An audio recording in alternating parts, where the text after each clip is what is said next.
Hello नमस्कार दोस्तों, अपने YouTube चैनल आशा स्टडी पॉइंट में आप सभी का स्वागत है।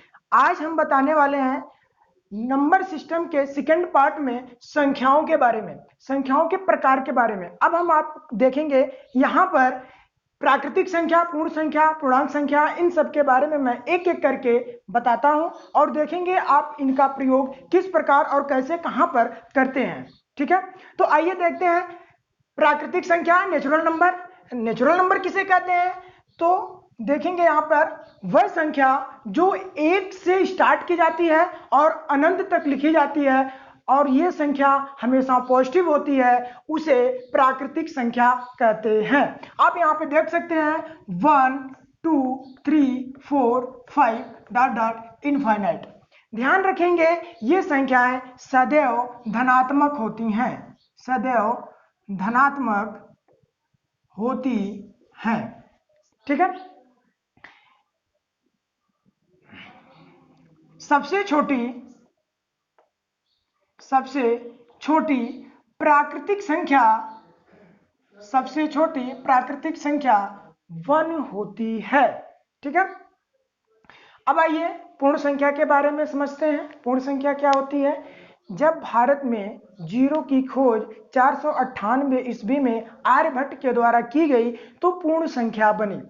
पूर्ण संख्या में आप देखेंगे कि ये संख्या, या फिर आप कह सकते हैं, डिफिनीशन अगर बनाना चाहते हैं तो बना सकते हैं कि वह संख्या जो जीरो से स्टार्ट होती है तथा अनंत तक लिखी जाती है और यह संख्या सदैव धनात्मक होती है। यहाँ पे आप देखेंगे 0 1 2 3 4 5 डॉट डॉट इनफाइनाइट। ये भी संख्या आपकी हमेशा पॉजिटिव होती है, धनात्मक होती है। सबसे छोटी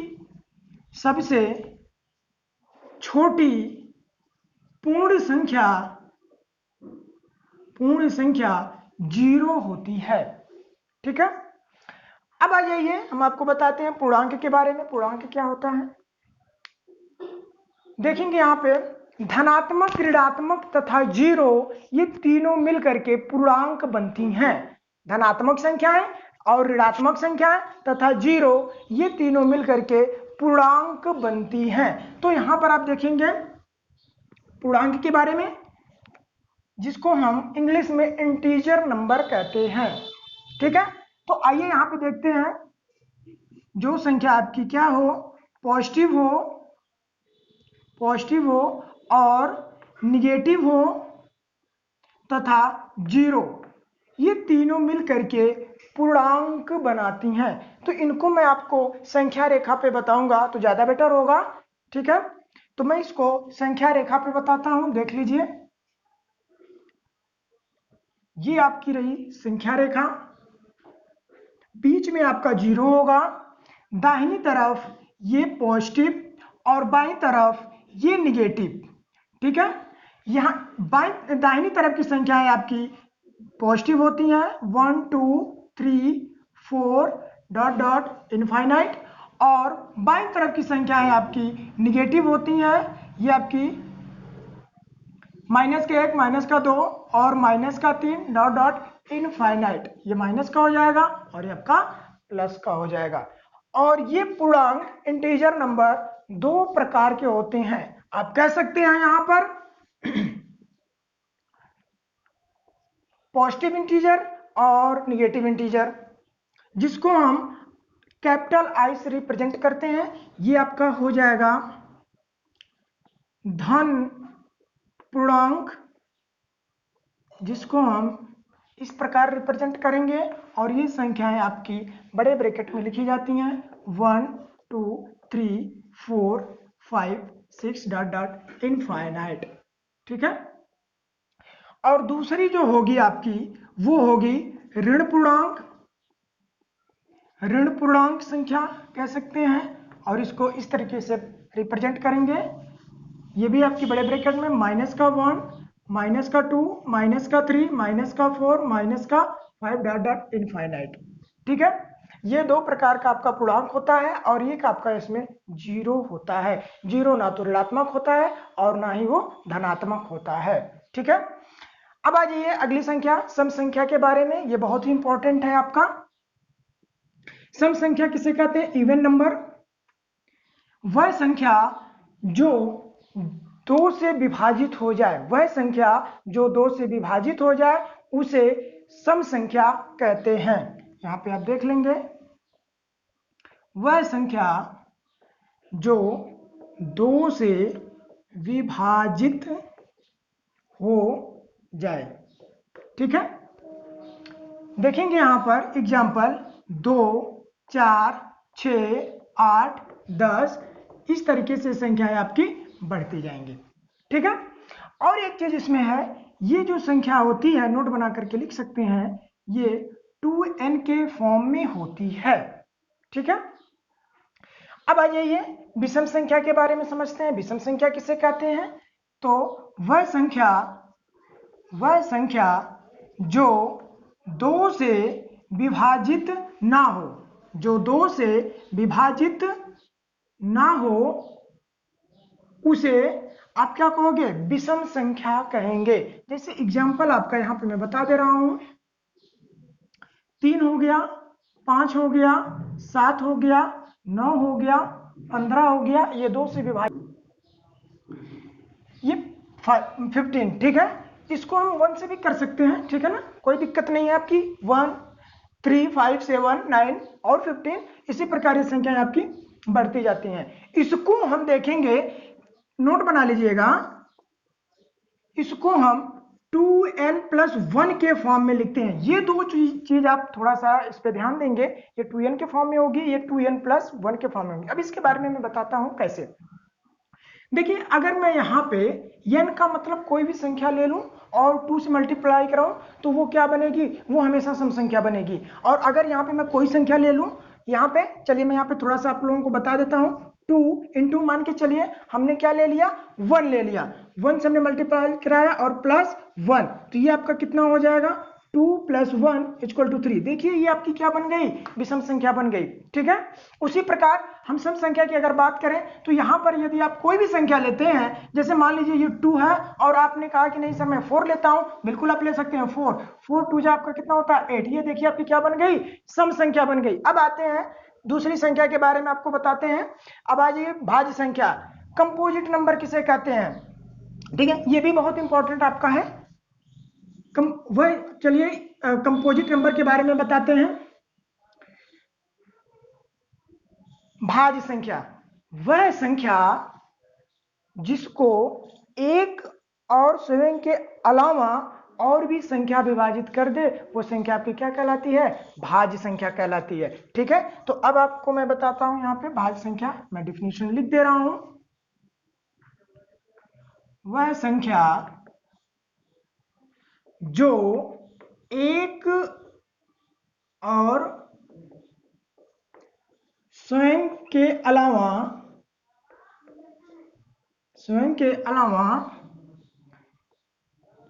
किसी और संख्या से विभाजित होती है उसे भाज्य संख्या कहते हैं। ठीक है, और यहां पे आप देखेंगे कि भाज्य संख्या क्या क्या होगी, तो आप देख लीजिए 4, 6, 9, 15, ये सब आपकी क्या है? ऐसे ही संख्या आपकी और आती जाएंगी, ETC में लिख दे रहा हूं यहाँ पे एक्स्ट्रा। ठीक है, ये सारी संख्याएं आपकी क्या कहलाएंगी? भाज्य संख्या कहलाती हैं। और आप इसको मैं और थोड़ा सा विस्तार से बताता हूं। मान लीजिए ये 4 है, ये 1 से भी हो रहा है विभाजित, 4 से भी हो रहा है और ये 2 से हो रहा है। ठीक है, अब मैं आपको बताता हूं एक चीज, नोट बना करके लिख लीजिएगा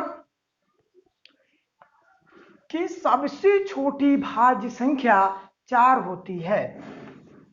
सबसे छोटी भाज्य संख्या 4 होती है। ठीक है, ये आपकी हो गई भाज्य संख्या के बारे में।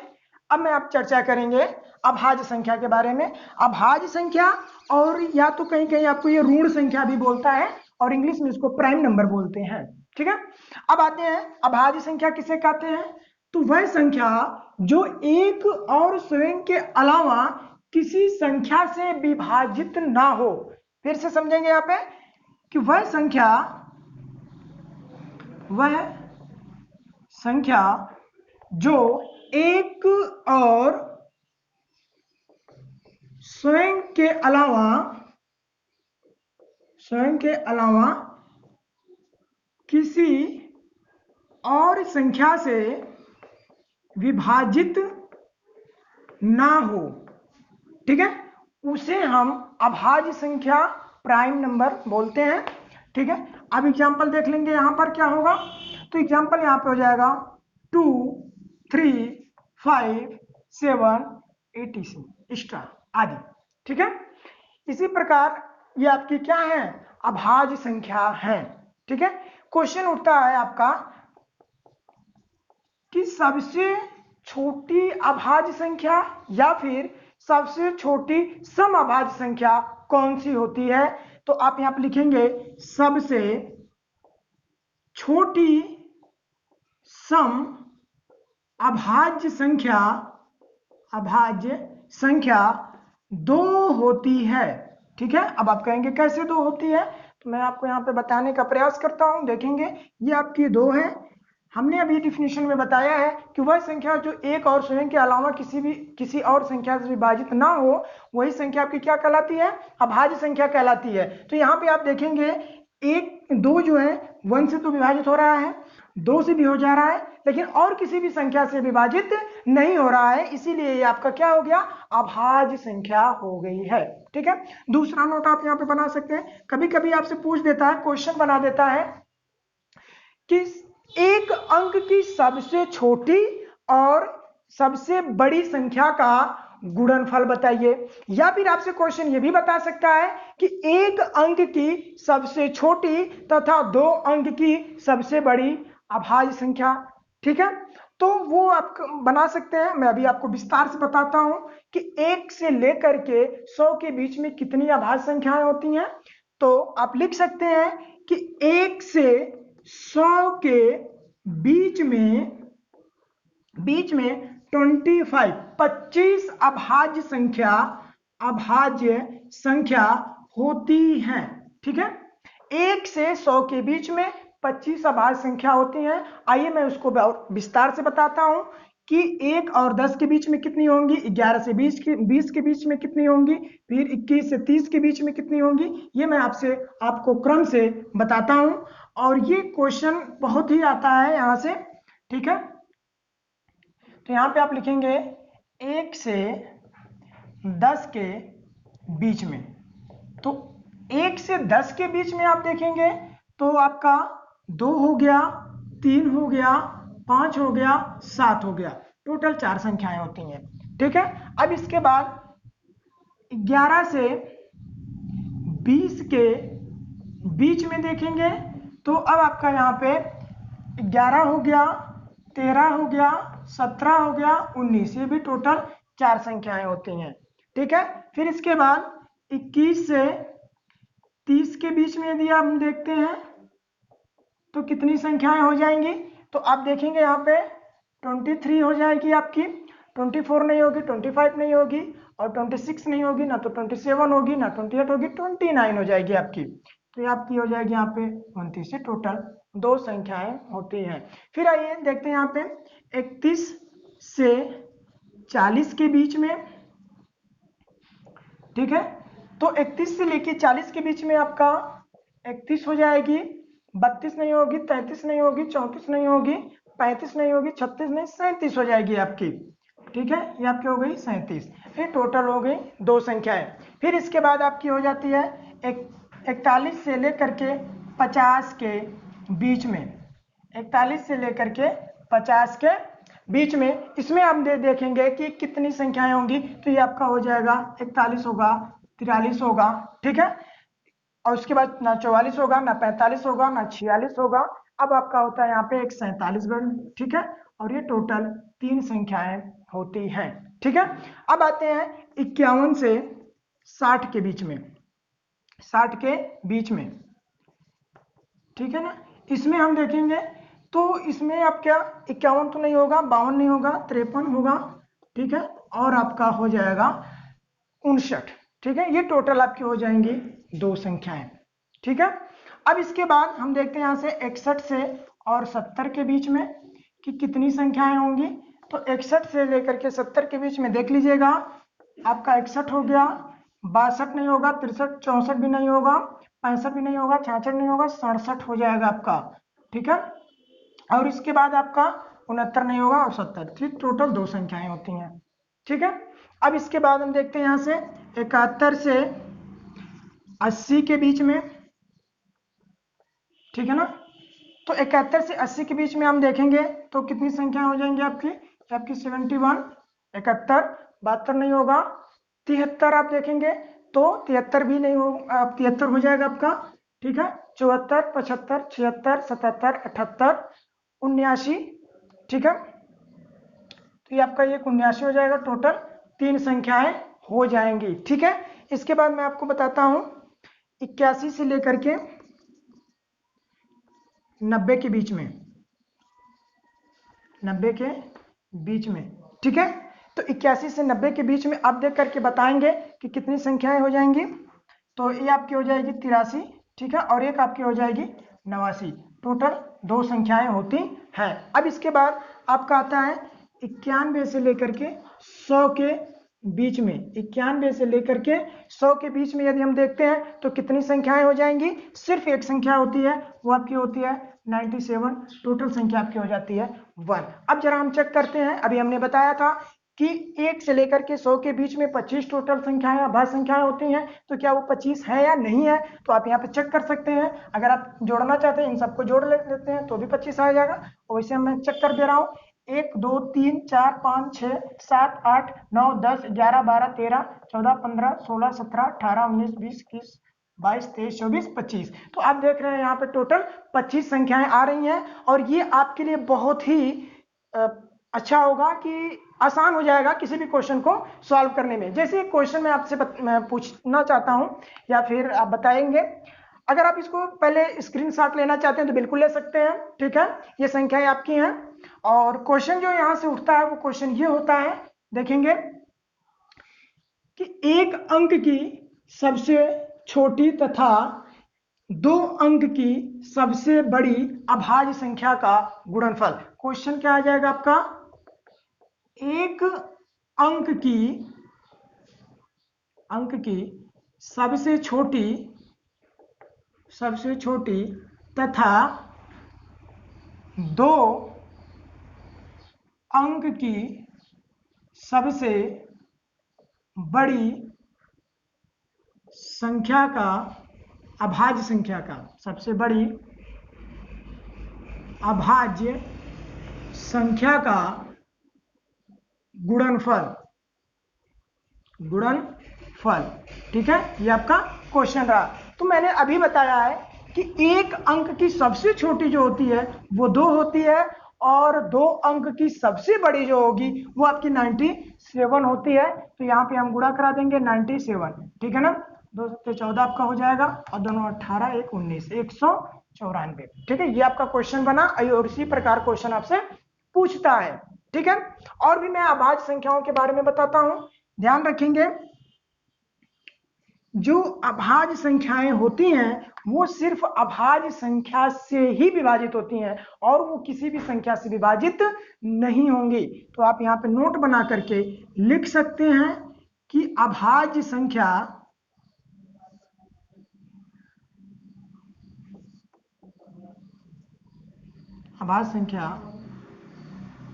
अभाज्य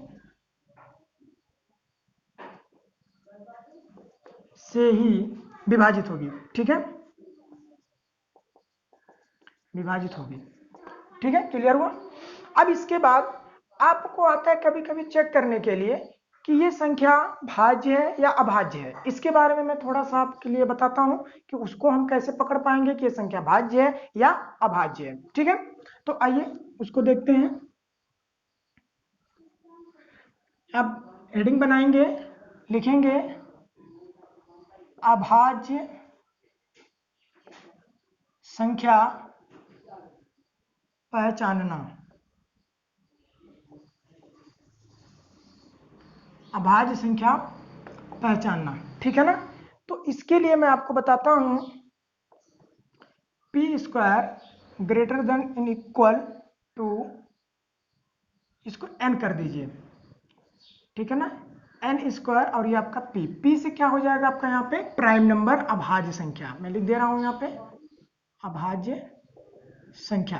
अब इसको थोड़ा सा समझिएगा ध्यान से कि अगर आपको कोई संख्या दे देता है उसको p से लिखेंगे और ऐसी संख्या को चुनेंगे जिनका स्क्वायर इस अभाज्य संख्या से क्या हो, बड़ा हो या उसके बराबर हो, ठीक है ना। तो जैसे मान लीजिए मैंने एक कोई संख्या ले लेता हूं, क्वेश्चन में बना देता हूं कि 173 173 भाज्य है या अभाज्य है। 173 भाज्य संख्या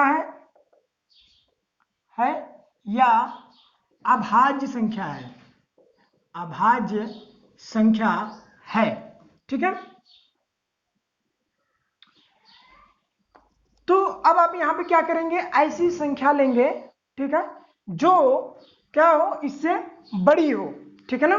तो अब आप यहां पे देखेंगे 173 है, तो यहां पे आपका अगर मैं 14 लेता हूं तो 14 का आप स्क्वायर करेंगे, ठीक है, और ये क्या होगा, बड़ा होगा किससे, 173 से। ये 173 से आपका बड़ा होता है इसका स्क्वायर, ठीक है।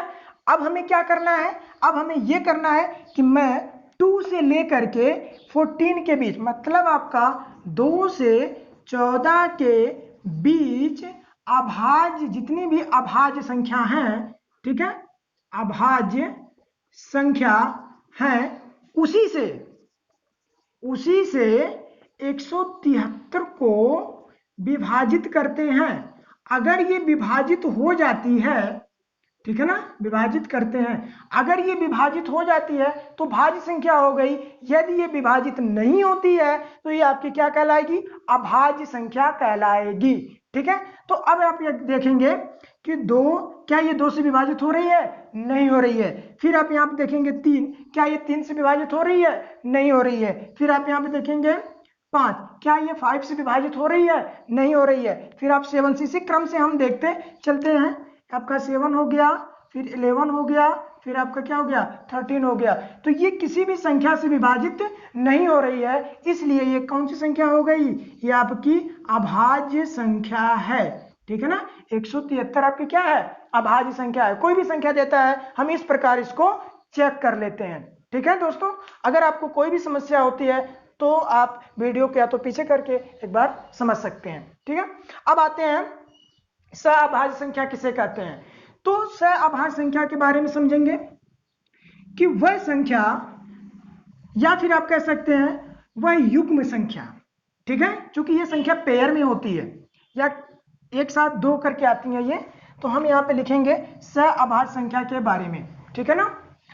लिखेंगे वह युग्म संख्या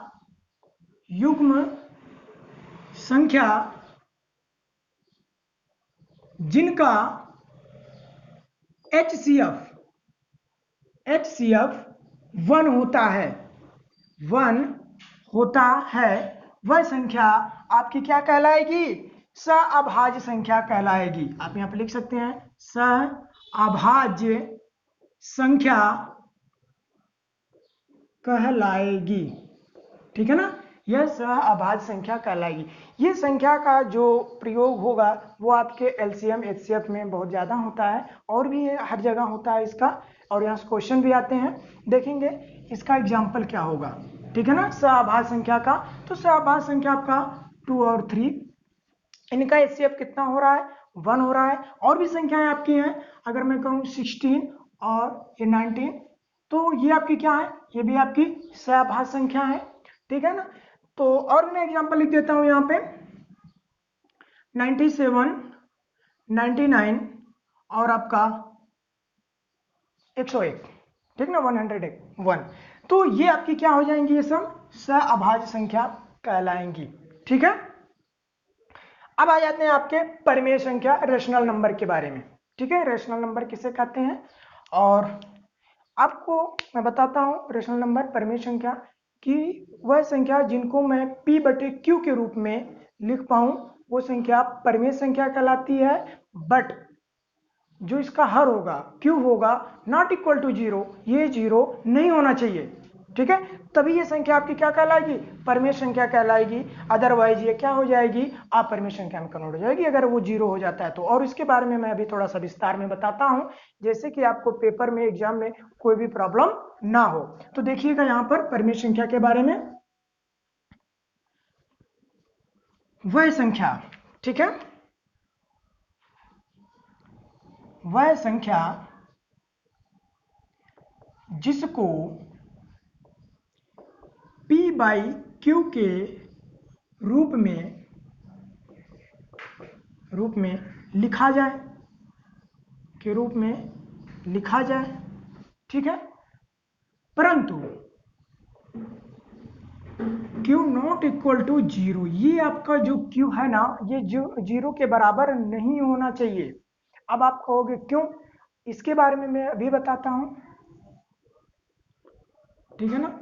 देखेंगे, जैसे मैं आपसे कह दूं एग्जाम्पल में कि दो, क्या ये दो परिमेय संख्या है, बिल्कुल दो परिमेय संख्या है। आप कहेंगे कैसे, मैं दो को 2/1 लिख सकता हूं और ये आपका हो गया P और ये आपका हो गया Q, ठीक है।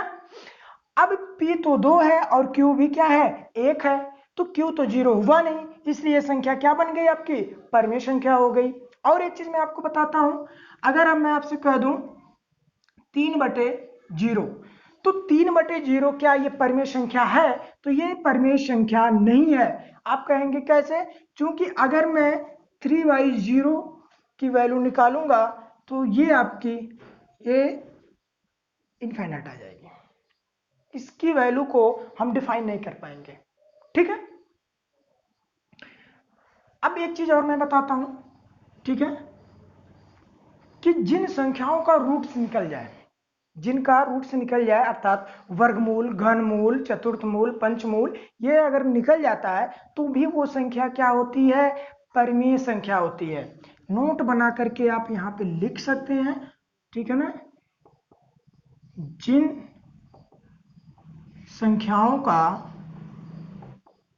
रूट से निकल जाए, अर्थात करड़ी जो होती है आपकी वो निकल जाए,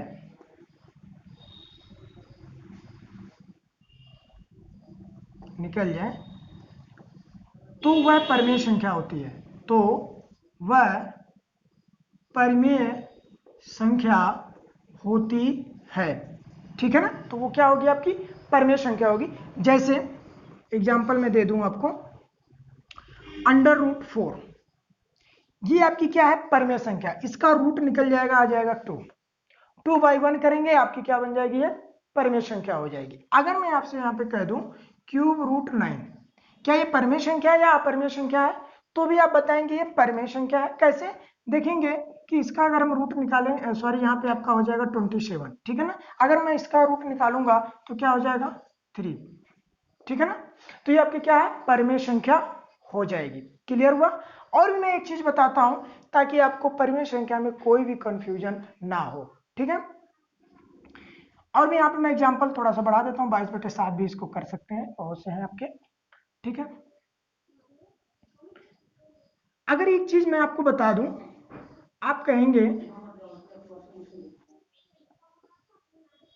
1.5 क्या ये परिमेय संख्या है या अपरिमेय संख्या है, तो ये आपकी जो होती है ये परिमेय संख्या होगी। वो कैसे देखेंगे, यहां पर अगर मैं 1.5 को फ्रैक्शन में चेंज करूं, भिन्न में बदलूं, तो वो क्या बदलेगा, आपको देखेंगे 15/10, ठीक है। और इसको मैं अगर 5 से डिवाइड करता हूं तो 3/2 हो जाएगा, 3/2, और ये आपकी क्या है, P/Q के रूप में है, इसलिए संख्या क्या है, परिमेय संख्या है। क्लियर हुई बातें। फिर मैं आपको बताऊं 1.666 डॉट इनफाइनाइट, या फिर मैं इसको इस तरीके से लिख सकता हूं 1.6 के ऊपर बार, ठीक है ना, ये चीज। तो आप कहोगे क्या ये परिमेय संख्या है, तो बिल्कुल ये परिमेय संख्या है। इसको मैं किस प्रकार से लिख सकता हूं, देखेंगे 1 1 सही 6/9, और इसको अगर हम बदलना चाहेंगे 9 का 9 9 6 15/9, ये आपकी क्या है, परिमेय संख्या है। क्लियर हुई बातें। और एक चीज और मैं आपको बता दूं, अगर मान लीजिए कोई भी संख्या 1.1001, फिर 000, फिर 1, फिर आपका यहाँ पे 40, फिर 1, इस प्रकार है। तो क्या ये परिमेय संख्या है या अपरिमेय संख्या है? तो ये जो होगा आपका, ये अपरिमेय संख्या होगा। ध्यान रखेंगे इस बात का कि ये जो आपका है ये क्लियर एक जैसा नहीं हो रहा है। अगर ये आपका इस तरीके से होता, रिपीट करता, तो ये आपका क्या है, ये परिमेय संख्या हो जाता आपका। ये आपका क्या है, ये परिमेय संख्या है, और ये आपका क्या है, अपरिमेय संख्या है। ये आपकी क्या है, अपरिमेय संख्या है। क्वेश्चन आता है आपका, क्योंकि मैं इसको भिन्न में नहीं बदल सकता और इन सबको मैं भिन्न में बदल सकता हूं। अगर मैं इसको भिन्न में बदलना चाहूं, इस नीचे वाली संख्या को, तो बदल सकते हैं। ये क्या हो जाएगा, आप देखेंगे ये इतना रिपीट हो रहा है आपका, ठीक है। ये संख्याएं आपकी क्या कर रही हैं, रिपीट कर रही हैं। तो जब ये संख्याएं रिपीट करती हैं, तो जब जितनी संख्याओं के ऊपर बार होता है, उसी के अपॉन में उतने 9 होते हैं। तो आप देखेंगे यहाँ पे 100 बटे आपका कितना हो जाएगा, 3 संख्याएं आपके हैं यहाँ पे, तो 99। तो ये आपका हो जाएगा, मैं डायरेक्ट लिख देता हूँ यहाँ पे, एक से ही 100 बटे आपका 999। तो ये आपकी क्या हो गई, ये आपकी परिमेय संख्या हो गई। क्लियर हो गया सब कुछ, ठीक है ना। अब आपको मैं आशा करता हूं कि परिमेय संख्या से रिलेटेड जितने भी क्वेश्चन आएंगे आप गलती नहीं करेंगे। क्लियर हुआ। अब मैं आपको बताता हूं अपरिमेय संख्या के बारे में, ठीक है। अब देखिए अपरिमेय संख्या किसे कहते हैं, कि वह संख्या जिसको हम p बटे q के रूप में ना लिख पाए या ना लिखें, ठीक है ना। यहां पे देख लेंगे कि वह संख्या जिसको p बाई q के रूप में ना लिखा जा सके,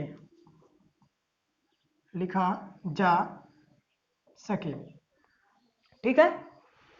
और ये क्या हो जाएंगी संख्या है आपकी, इसमें भी एक इंपॉर्टेंट टॉपिक है आपका, मैं बताता हूं। अगर ये आपका हो जाएगा 4/0, ठीक है, और क्या हो जाएगा आपका √2, और क्या हो जाएगा √9, और क्या हो जाएगा आपका 4/10। ये सब की सब संख्याएं क्या है, ये अपरिमेय संख्याएं हैं। इनका हम रूट नहीं निकाल पाएंगे, जैसा कि अभी हमने पीछे बताया है, ठीक है। और क्या हो जाएगा, बहुत ही इंपॉर्टेंट आपका होता है क्या, पाई। लोग बोलते हैं कि पाई का मान तो 22/7 होता है, बट ऐसा कुछ नहीं है। पाई का मान 22/7 के नियर अबाउट है, ना कि इक्वल है कि वो 22/7 ही होगा, ठीक है। इसलिए पाई जो है आपकी क्या है, अपरिमेय संख्या है, ठीक है। और नोट बना करके यहां पर लिख सकते हैं, जैसा कि हमने पीछे अभी आपको लिखवाया है, जिन संख्याओं का रूट, चलिए रूट में लिख दे रहा हूं, रूट से अर्थात करणियां दशमलव में निकलें,